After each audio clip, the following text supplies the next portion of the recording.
2018년 1월 둘째 주일입니다. 오늘 우리가 읽은 이사야는 두 사람이 기록한 성경책입니다. 이제는 우리가 이것을 인정하고 받아들일 수밖에 없습니다. 왜 그러냐? 이사야 1장에서 39장은 유대인들이 포로로 잡혀가기 전에 기록한 하나님의 말씀입니다. 선지자로 부름을 받았고 므낫세 왕에게 순교를 당한 이사야가 하나님께 불순종하면 유대 백성들이 바벨론 포로로 잡혀가는 것을 예언했던 말씀입니다. 그러나 40장부터는 장소가 달라요. 이미 포로로 잡혀갔어요. 그런데 우리가 아는 이사야는 유대 백성들이 포로로 잡혀가기 전에 므낫세 왕에게 순교를 당했거든요. 죽은 이사야가 포로로 잡혀가지도 않았는데 포로로 잡혀간 유다 백성들에게 하나님의 말씀을 전달했다. 이건 있을 수가 없는 일이거든요. 그래서 40장부터는 이사야의 제자가 기록했던 말씀입니다. 그래서 40장부터는 분위기가 완전히 달라요. 40장 1절을 봐보면요, 하나님이 이르시되 너희는 위로하라, 내 백성을 위로하라. 왜? 포로된 유대 백성들을 위로하라고 합니다. 이 40장 1절 말씀은 아주 유명한 말씀입니다. 여러분, 핸델의 메시아 알죠? 메시아의 도입부에 너희는 위로하라, 내 백성을 위로하라 라고 핸델의 메시아가 시작되는 아주 유명한 말씀입니다. 근데 이사야의 제자가 참으로 본받을 만한 믿음이에요. 스승 이사야가 하나님의 사명을 다 마치지 못하고 므낫세 왕에게 순교를 당해서 죽음을 맞이했습니다. 근데 그 중에 이사야의 제자가 사명을 마치지 못하고 순교한 스승 이사야의 뜻을 이어받아서 하나님의 말씀을 전파하면서 하나님의 사명을 감당했습니다. 그리고 자신의 이름을 밝히지 않고 끝까지 스승 이사야의 이름을 사용했던 참으로 귀한 믿음의 사람입니다. 그래서 우리는 이사야의 제자를 제2의 이사야라고 부릅니다. 스승 이사야를 너무나 사랑했기에 그의 믿음을 너무나 본받고 싶어서 므낫세 왕이 톱으로 잘라서 이사야를 죽였지만 하나님의 말씀은 멈추지 않는다고 이사야의 제자가 그걸 이어받아서 끝까지 하나님의 말씀을 선포하면서도 자신의 이름을 밝히지 않고 끝까지 스승 이사야의 이름을 사용했던 그 믿음을 이제는 우리가 기억해야 합니다. 너도 나도 자신의 이름을 드러내고 자신의 이름을 피하라고 자신의 이름이 유명해지기를 바라는 이 시대에 이 이사야의 제자처럼 자신의 이름을 드러내지 않고 순교했던 스승 이사야의 믿음을 이어받으면서 끝까지 헌신했던 이 이사야의 제자, 이 제2의 이사야의 믿음이 지금 이 시대에 절실히 필요함을 우리들이 다시 한번 기억할 수 있기를 간절히 소망합니다. 저도 내 이름을 드러내지 않고 오직 예수님의 이름만 드러내면서 사역할 수 있는 하나님의 종이 되면 얼마나 좋겠습니까? 오늘 이사야의 제자는 제2의 이사야는 오늘 55장 전반부에는 우리들을 초청하고 있습니다. 포로로 너무너무 낙심한 이스라엘 백성들을 초청해요. 이 말씀은 자주 다릅니다. 그런데 오늘 55장 후반부 6절부터는 하나님의 초청에 대하여 우리들이 어떻게 반응해야 되느냐는 아주 귀한 메시지가 나오고 있습니다.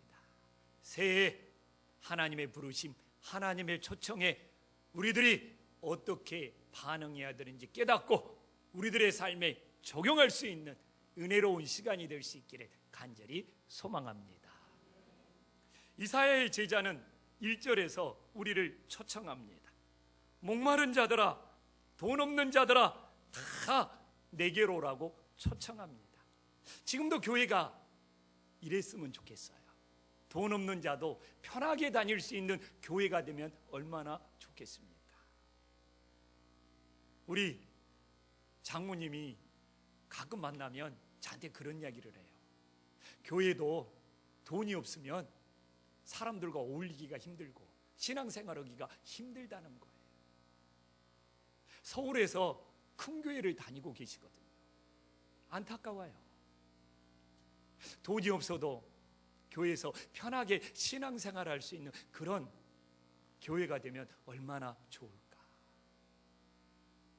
그런데 우리 장모님은 왜 이렇게 끝까지 큰 교회를 다니면서 난 돈 없어서 교회에서 신앙생활 활동하기 힘들어 이런 푸념을 하시는지. 그러나 또 본인이 다녔던 교회를 옮기기도 힘들어서. 우리는 정말 지금의 교회도 목마른 자도 돈 없는 자도 정말 우리 김포한신교회는 편하게 다닐 수 있는 그런 은혜로운 교회가 될 수 있기를 간절히 소망합니다. 근데 이사야는 제2의 이사야는 하나님의 초청에 대하여 세 가지 반응을 말합니다. 첫째는 뭡니까? 하나님을 찾으라고 말합니다. 6절에 나와 있죠. 근데 단순한 이야기가 아니에요. 이 한마디에 굉장히 많은 사연이 있고 울림이 있다는 것을 알아야 돼요. 지금 바벨론에서 포로 생활하는 유대 백성들은 포로 생활보다 더 고달프고 힘든 일이 있었어요. 그것이 뭘까요? 예루살렘 성전이 파괴되었다는 겁니다. 어떻게 하나님이 임재하는 예루살렘 성전이 파괴될 수 있을까? 그러면서 하나님이 살아있을까라는 의심이 포로하는 유대 백성들에게 찾아왔어요. 이럴 수 없어. 하나님이 살아계시다면 하나님의 성전이 파괴되도록 내버려 둘 리가 없어. 아마 하나님이 안 계신 것이 아닌가. 유대 백성들 사이에 포로 생활하면서 전염병처럼 퍼져갔습니다. 또 하나는 뭐냐? 또 하나의 의심은 우리는 하나님께 선택받은 선민이야. 하나님께 선택받은 선민이 어떻게 불신자들에게 포로 생활을 할 수 있어? 하나님이 안 계시는가 봐. 하나님이 우리를 버렸나 봐. 라는 그 의심이 그들을 너무너무 괴롭혔습니다. 그래서 여기서 하나님을 찾으라는 것은 단순한 이야기가 아니에요.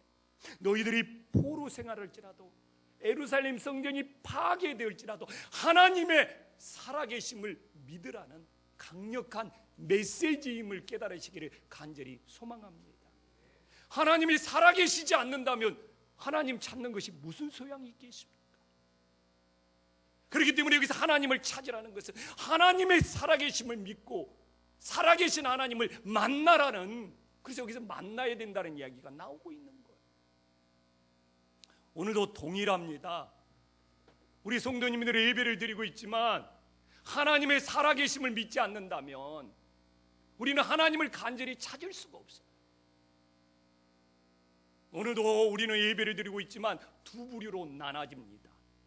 하나님의 살아계심을 믿는 사람들은 간절히 하나님을 찾으면서 예배를 믿지만 하나님의 살아계심에 대하여 의문을 품거나 믿음이 없는 사람은요, 하나님을 찾는 간절한 예배를 드릴 수가 없는 것입니다. 어쩔 수가 없어요. 근데 지금도요, 포로 생활하는 유대 백성들이 가졌던 두 가지 의심이 계속되고 있습니다.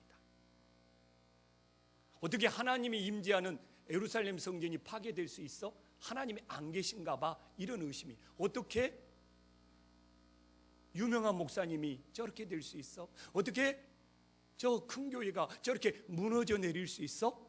아마도 하나님이 안 계신가 봐 라면서 교회를 나오지 않는 가난한 성도들이 많아지고 있잖아요.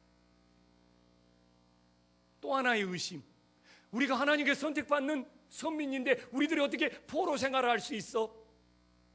이런 의심이, 내가 하나님의 교회 다니고 내가 믿는 사람인데 왜 세상 사람보다 더 힘들게 살아야 되고 더 고통스럽게 살아야 되고 왜 또 내 몸이 이렇게까지 아프지? 진짜 하나님 살아계시는 거 맞아? 라는 의심병이 지금도 여전히 돌아다니고 있습니다. 그래서 제2 이사야는 말하는 거예요. 너희들이 포로 생활할지라도 예루살렘 성전이 파괴되었을지라도 하나님의 살아계심을 믿고 하나님을 간절히 찾으면 만날 만한 때라는 강력한 메시지를 전해주고 있습니다. 지금도 동일합니다.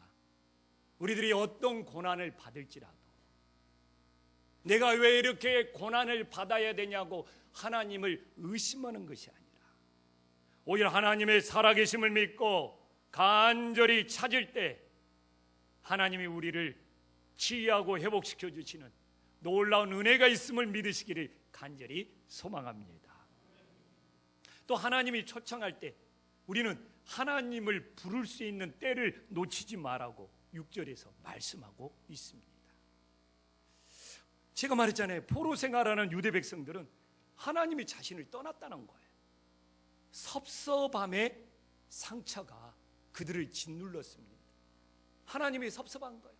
하나님이 우리를 떠났네. 하나님이 우리를 버렸네. 하나님이 우리를 잊어버렸네. 근데 신앙생활에는요, 섭섭함이 찾아오면 믿음을 지킬 수가 없어요.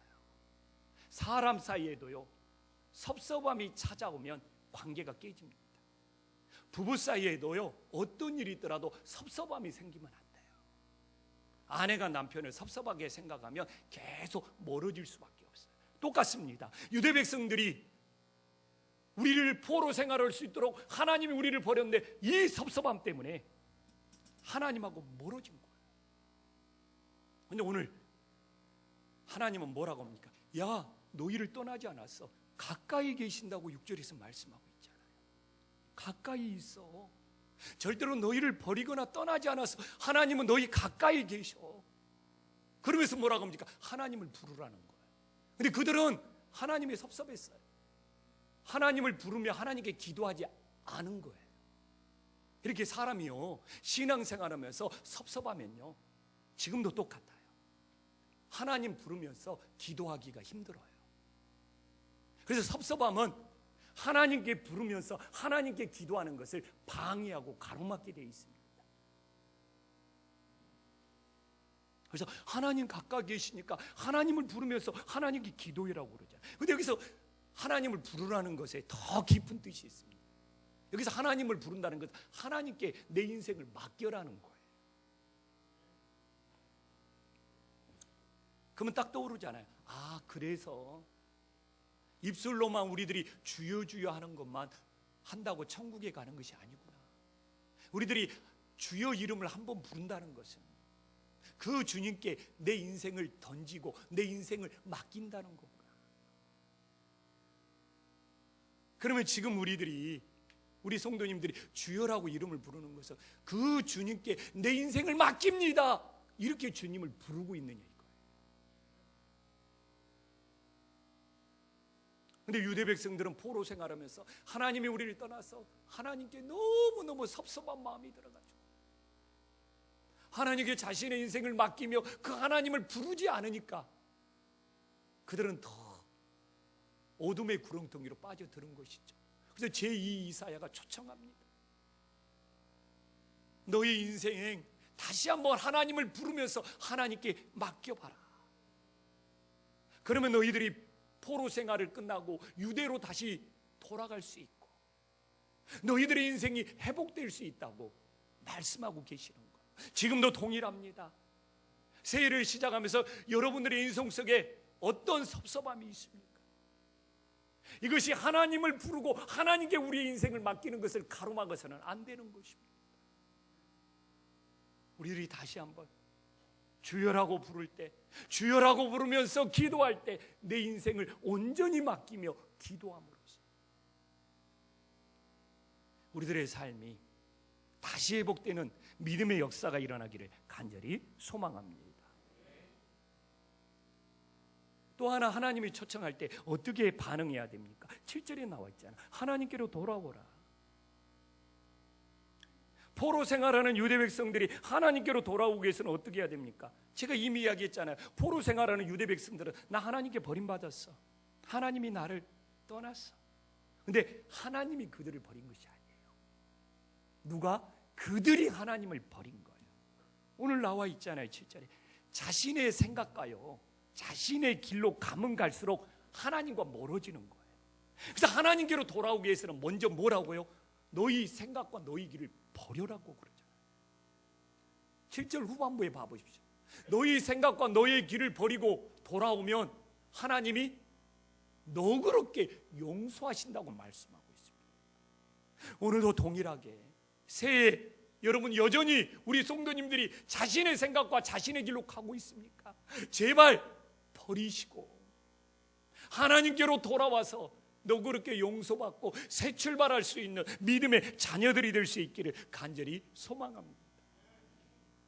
그래서 제2의 이사야는 이렇게 하나님이 초청할 때 하나님의 살아계심을 믿고 찾으며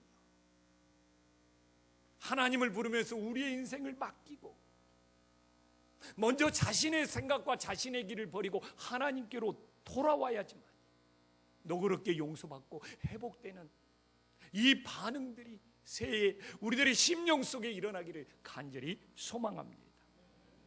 이제 우리의 생각과 우리의 길을 버리고 돌아와라고 그러잖아요.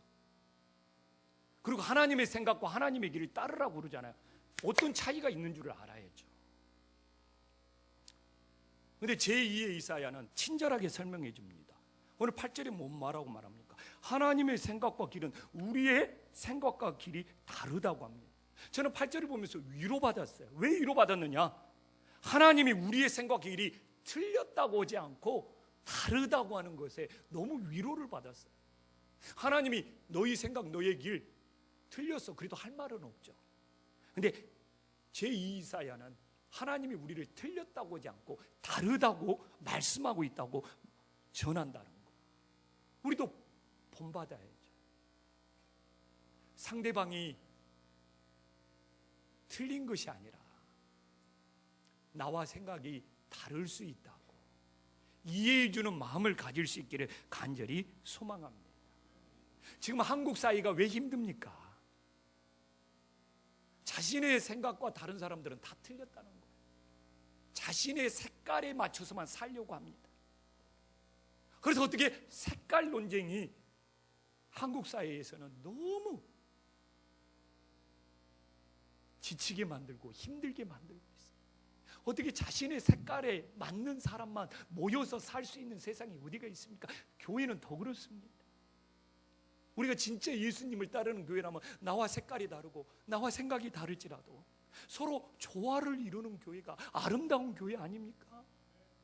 자신의 생각만 맞고 다른 사람의 생각은 틀리다고 상종도 안 하고 만나지도 않고 이러면서 우리가 어떻게 예수님을 따르는 제자라고 말할 수 있겠습니까? 상대방이 틀린 것이 아니라 나와 다를 수 있다고 이해해 줄 수 있는 마음, 진짜 믿음의 공동체, 사랑의 공동체를 만들어가는 거 아닙니까? 한 목사하고 저하고 어떻게 똑같을 수 있겠습니까? 그러다가 한 목사가 맨날 일을 하면서 틀린다고만 말할 수 있겠어요? 한 목사 스타일이 나와 다른 거예요. 다르다는 걸 존중해야죠. 아내와 저도 서로 다릅니다. 저는 굉장히 급하고 빠른 사람이고 우리 아내는 느긋느긋 여유 있는 사람이에요. 서로를 이해해 줘야죠. 그래서 늘 내가 한 목사하고도 일하면서 그런 이야기를 많이 합니다. 일은 일이고 관계는 관계다. 일을 하면서는 지적도 할 수 있고 서로 다툴 수도 있다. 그러나 그것 때문에 관계까지는 나빠지지 말자. 일과 관계는 구분을 하자고 합니다. 섞여버리면 안 되거든요. 교회도 서로 다릅니다. 어떻게 세상의 모든 교회가 똑같을 수 있겠어요? 교회도 우리 교회가 다르고 이웃 교회가 다르고 서울에 있는 교회가 다르고 시골에 있는 교회가 달라요. 뭐 무조건 큰 교회라고 나쁩니까? 무조건 작은 교회라고 나쁩니까? 좋습니까? 그런 건 아니에요. 크든 작든 저는 그래요. 하나님의 말씀대로 하나님의 뜻대로 하느냐가 중요한 거고, 큰 교회가 비난받는 것은 크다고 비난받는 것이 아니라 하나님의 뜻대로 하지 않기 때문에 그러는 거예요. 하나님의 뜻대로만 한다면 더 큰 역할을 할 수 있어요. 저는 지난주에 참 너무 감사하고 감사했어요. 왜? 경남 창녕 시골에 우리 후배 목사가 한 명 있는 교회에 청빙을 받아서 갔습니다. 시골 교회에 한 명이 남았어요. 아무도 몇 달 동안 목사가 안 와요. 그 한 명 교인이 목사님 좀 보내달라고 막 했는데 우리 후배가 그 한 명 때문에 그 교회를 갔습니다. 야, 그런 믿음이 진짜 훌륭한 믿음 아니에요? 근데 그렇게 한 명 드리고 예배를 드리는데 비 오는 날 팟캐스트를 10개가 넘게 예배당에 받쳐놓고 예배를 드렸답니다. 근데 지금은 그 교회에 수리를 다 하고요, 지금 2년이 지났는데 그 한 명이 10명으로 부흥한 거예요. 그 산골 시골에서. 우리 교회 부흥만 부흥입니까? 한 명이 10명이 되는 것은 그것도 하나님이 기뻐하시는 놀라운 부흥이에요.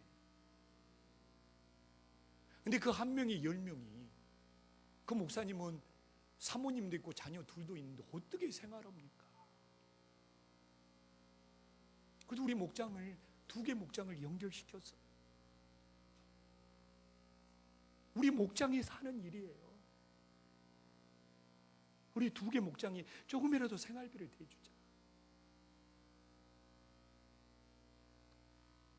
교회는 다 다른 거예요. 그럼 모두가 잘 돼야죠. 우리 교회만 잘 되는 것이 아니라 성도 한 명 보고 가서 교회 수리 다 끝내고 10명 되는 교회를 만들어서 그렇게 하는 교회도 소중하고 잘 돼야죠. 우리 목장이 함께 해야죠.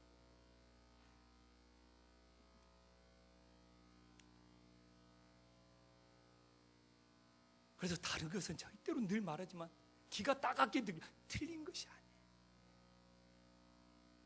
서로 이해해 줘야 되지. 그래서 우리 캠프 한식교회는 절대로 서로 틀리다고 색깔 논쟁에 빠지는 것이 아니라 서로 다른 것을 존중해 줄 수 있는 사랑의 공동체가 될 수 있기를 간절히 소망합니다. 그러면 우리는 하나님을 따르기 위해서 얼마만큼 내가 하나님의 생각과 하나님의 뜻과 다른지를 알아야지 하나님의 길을 따를 수 있는 거 아닙니까? 오늘 11절에 나오잖아요. 하나님의 생각에서 나오는 것은 뭐예요? 헛되이 돌아오지 않아요. 그래서 우리는 하나님을 봐보십시오. 여기서 헛되이 돌아오지 않는다는 것을 10절에서 친절히 설명해 주고 있잖아요. 비와 눈이 하늘로부터 내려서 그리로 되돌아오지 않고 땅을 적셔서 소출이 나게 한다는 거예요.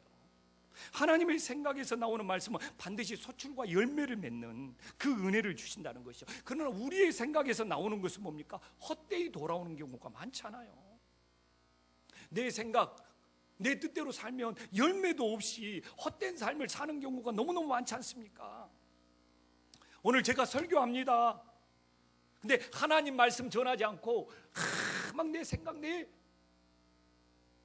길로만 막 이렇게 전해요. 이거 열매 없어요. 만약 지금 저 조영식 목사는 자기 생각대로 말하고 자기 길대로만 가려고 한다, 그러면 지금 여기서 여러분들 일어나서 나가도 돼요. 열매 없어요. 헛된 거예요. 그렇기 때문에 우리는 새해 내 생각, 내 길 버리고 하나님의 생각과 하나님의 길을 따라야지만이 정말 열매 맺는 신앙이 됨을 깨달으시기를 간절히 소망합니다. 또한 왜 우리들이 하나님의 생각과 하나님의 길을 따라야 됩니까? 9절에 아주 잘 나왔잖아요. 하늘이 땅보다 높은 것처럼 하나님의 생각과 길은 우리보다 높다고 하지 않습니까? 그렇기 때문에 우리는 어떻게 해야 됩니까? 겸손히 낮아져서 높으신 하나님의 인도하심을 받아야 되는 것이죠. 여러분, 왜 여기서 하늘과 땅을 비교한지 아닙니까? 하늘은 전체를 볼 수 있어요. 하나님은 우리의 전체를 볼 수 있어요. 그러나 우리는 어떻게, 땅에 있는 사람은 전체를 못 봐요. 내 눈에 보이는 것밖에, 부분적으로밖에 못 봐요. 그래서 하늘에서 전체를 볼 수 있는 그 높으신 하나님의 인도하심을 받아야죠. 우리들이 하나님의 인도하심을 받으면 12절에 나와 있잖아요. 너희는 기쁨으로 나아가며 평안히 인도함을 받을 것이요. 그래서 우리는 진짜예요. 우리 성도님들이 신앙생활하면서 기쁨과 평안이 없다면 하나님의 인도하심을 받고 있는지 점검해 봐야 돼요. 그래서 내가 지금 어떤 부분이 가로막혀 있어서 하나님의 인도함을 받지 못해서 내 안에 기쁨과 평안이 없지 돌아봐야 되는 거예요. 저를 돌아봤어요. 내 안에 기쁨이 있어요. 몸은 아픈데 기쁨이 있어요. 왜? 하나님의 인도함을 받고 있기에. 내가 목회하면서 내 가정이 평안하냐? 내 교회가 평안하냐? 그래도 평안해. 내 마음도 평안하고. 왜?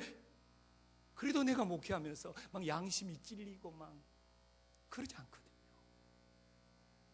그래도 정직하게 하려고 하고 하나님의 뜻대로 하려고 그러는지 마음이 평안해. 목회자가 평안해야지 목회자 가정도 평안하고 교회도 평안한 거예요. 그래서 저는 돌아봤어요. 내가 정말 높으신 하늘에서 모든 것을 보시는 하나님의 인도하심을 받고 있느냐. 그래서 오늘 12절 말씀처럼 내가 정말 기쁨으로 나아가고 평안히 인도함을 받고 있느냐. 우리 성도님들 모두 마찬가지입니다. 신앙생활하면서 기쁨이 없다면, 평안이 없다면 내가 도대체 어느 부분이 하나님의 인도함을 받지 못하고 가로막혀 있는가? 점검을 해봐야죠. 그래서 새해에는 전체를 보지 못하는 우리가 전체를 볼 수 있는 높으신 하나님의 인도하심을 받아서 오늘 말씀 그대로 기쁨으로 나아가며 평안한 인도하심이 우리 가정과 우리 교회에 넘칠 수 있기를 간절히 소망합니다. 이제 제일 중요한 것이 하나 남아있잖아요. 하나님의 생각과 하나님의 길로 인도함 받으면 우리들이 어떤 변화가 일어나는지를, 어떤 열매를 맺는 줄을 알아야죠. 제2 이사야는 13절에 오늘 55장 결론으로 잣나무는 가시나무를 대신하며 하석류는 찔레를 대신하여 난다고 말했지 않습니까? 먼저 잣나무가 가시나무를 대신한다는 것이 어떤 의미인지 알아야죠. 무엇입니까? 우리 생각과 우리 길로 나가면 가시나무처럼 다른 사람을 찌르면서 다른 사람에게 피해만 준다는 것이죠. 우리들이 신앙생활하면서 가시나무처럼 사는 어떻게 되면 그것이 교회에서도, 가정에서도, 부부 사이에도 마찬가지고, 교회에서 자기 생각, 자기 길로만 가자고 우기고 고집하고 그렇게 자기 주장이 강한 사람은요, 다른 사람을 찌르고 다른 사람에게 피해를 입히는 거예요. 부부 사이도 똑같습니다. 그냥 자기 생각대로 살아가는 배우자를 만나면요, 다른 배우자는요 가시처럼 늘 찔림받는 삶을 사는 거예요. 교회도 마찬가지입니다. 자기 생각, 자기 길로만 가야 된다고 교회에서 우기면요, 그 교회는 평안이 깨지는 거예요. 우리는 어떻게 해야 되느냐? 하나님의 길과 하나님의 생각들을 인도하면 뭡니까? 잣나무가 된다고 그러죠. 잣나무가 어떤 의미인지 압니까? 물이 스며들지 않고 썩지 않는 특징이 있어요. 그래서 노아가 방주를 만들 때 잣나무로 만들었잖아요. 물이 스며들지 않고 썩지 않으니까. 솔로몬이 성전 기둥을 세울 때 잣나무로 세웠잖아요. 레바논에 가서 잣나무를 가져다가 세웠잖아요. 그래서 이 잣나무는 세상 유혹에 물들지 않고 변질되지 않는 신앙의 의미가 있습니다. 얼마나 이 시대에 잣나무 같은 믿음이 필요합니까? 세상 유혹에 물들지 않고 세상은 바뀌더라도 변질지 않는 이 잣나무와 같은 신앙. 근데 더 중요한 것이 있어요. 더 중요한 것이, 우리 성도님들 송무백렬이라는 말 들어봤습니까? 송무백렬, 사자성어, 송무백렬 굉장히 유명한 말인데, 소나무와 잣나무가 함께 자란다고 합니다. 소나무와 잣나무가 함께 자라요. 그런데 소나무가 무성한 걸 보면서 잣나무가 기뻐한다는 거예요. 그게 속무백렬입니다. 야, 이것이 진짜 예수님을 따르는 믿음 아닙니까? 내 이웃이 잘 되는 걸 보면서, 소나무가 잘 되는 걸 보면서 잣나무가 너무너무 기뻐. 그래서 오늘도 기뻐하며 막 춤을 추며 나간다. 오늘 본문에 나와 있잖아요. 우리 그리스도인이라면 속무백렬이 돼야 되지 않습니까? 내 이웃이 잘 되는 걸 보면서, 남이 잘 되는 걸 보면서 잣나무처럼 기뻐해주는 이 속무백렬. 그래서 자신의 생각과 길을 따르면 이웃을 막 찌르고 가시나무처럼 피해를 주고 막 시비를 걸고 따지지만, 잣나무처럼 살아가면 속무백렬이 되어서 누가 헌신해준다고 하면 교회 헌신을 격려해주고, 누가 봉사한다고 하면 막 응원해주고 지지해주고, 이게 속무백렬. 다른 사람이 잘 되는 거, 우리 성도들이 잘 되는 거 내 기쁨처럼 감사하며 지지해주고 응원해주는 속무백렬. 남이 좀 잘 되면 좀 이렇게 칭찬해주고 격려해주는 속무백렬이, 그런 잣나무의 믿음이 필요하지 않습니까?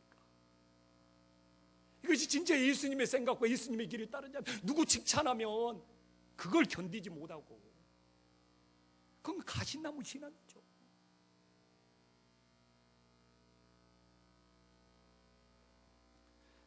참, 그래서 오늘 말씀이 중요한 거예요. 또 하나는 뭐라고 말씀합니까? 하석류는 찔레를 대신한다고 나오고 있잖아요. 중동에서요, 찔레는 다른 나무를 못 살게 만들어버려요. 중동에서 찔레는 다른 나무가 옆에 있으면 못 살게, 못 자라게 만들어버려요. 뿌리로 괴롭혀버리고요, 자라는 찔레가 엉겨 붙어서 다른 나무를 못 살게 만들어버려요. 열매도 없이 주변에 고통만 주는 것이 찔레입니다. 신앙생활하면서 그렇죠. 본인은 열매도 못 맺으면서 교회에서 다른 사람 신앙까지 제대로 못하게 괴롭혀. 이것이 찔레 같은 신앙입니다. 본인도 열매 없이 오면서 옆에 있는 사람도 신앙생활 제대로 못하게 막 괴롭히는 것이 찔레 같은 신앙. 하석류는 뭔지 압니까?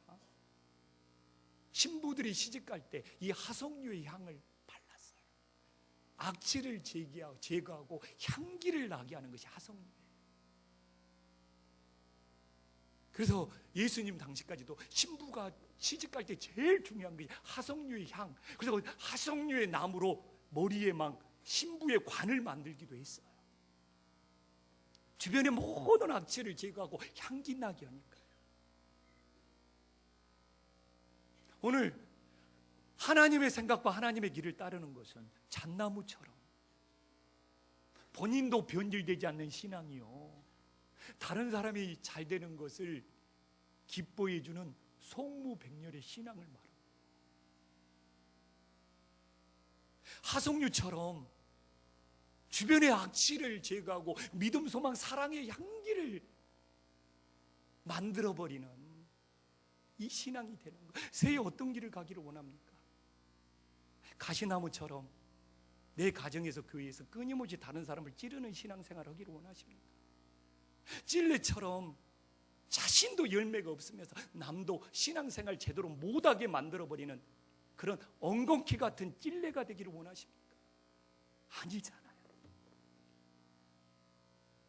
하나님의 생각과 하나님의 길을 따르면서 잣나무처럼 속무백렬이 되고 화석류처럼 악취를 덮는 정말 향기 나는 믿음이 될 수 있기를 간절히 소망합니다.